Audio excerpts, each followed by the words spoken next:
ইউরোপে বাস করেন প্রায় 2,50,00,000 মুসলিম। তবে মুসলিম সম্প্রদায়ের এসব মানুষ সেখানে ভালো নেই। গবেষণাধর্মী সংস্থা নিউ হরাইজন প্রজেক্টের পরিচালক সাদা ইসলাম ব্রিটিশ গণমাধ্যম দ্য গার্ডিয়ানে এক নিবন্ধে ফুটিয়ে তুলেছেন বিষয়টি। সাদা লিখেছেন, ইউরোপে যখন মুসলিম বিদ্বেষের উত্থান নিয়ে লিখি, তখন একটি বিষয় বারবার শুনি, আমরা সব মুসলিম খুবই ধার্মিক, সহজেই চরমপন্থা এবং সন্ত্রাসবাদের প্রতি ঝুঁকে পড়ি। নিজস্ব আলাদা সমাজে বাস করি, বিশেষ করে যেসব নারী হিজাব পরে তারা ধর্মান্ধ পিতৃতান্ত্রিক নিপীড়নের শিকার। আমরা শ্বেতাঙ্গ ইউরোপীয়দের স্থান দখলের চেষ্টা করছি। তিনি আরও বলেন, ইউরোপের দেশগুলো মুসলিমদের নির্দেশনা দেয় মূল ইউরোপীয় সমাজের সঙ্গে একীভূত হওয়ার জন্য।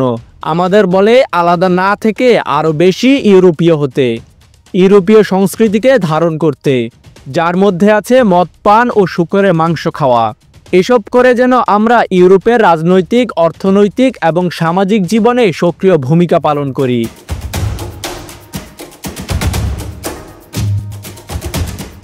দিনে দিনে ইউরোপে মুসলিমদের অবস্থা খারাপ হচ্ছে, বিশেষ করে 14 মাস আগে ইসরায়েল গাজা যুদ্ধ শুরু হওয়ার পর।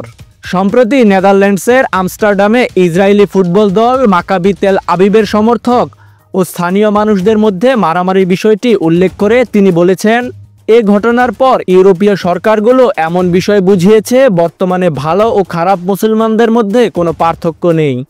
নেদারল্যান্ডসের মুসলিম বিদ্বেষী এমপি গার্ট উইল্ডার্স মিথ্যা দাবি করেছেন, আমস্টারডামে ইসরায়েলিদের যারা মেরেছে তারা মরক্কোর মানুষ।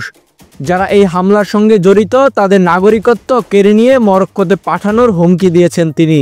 এসব মন্তব্যের পর মরক্কো বংশোদ্ভূত মন্ত্রী নোরা আখবার পদত্যাগ করেন।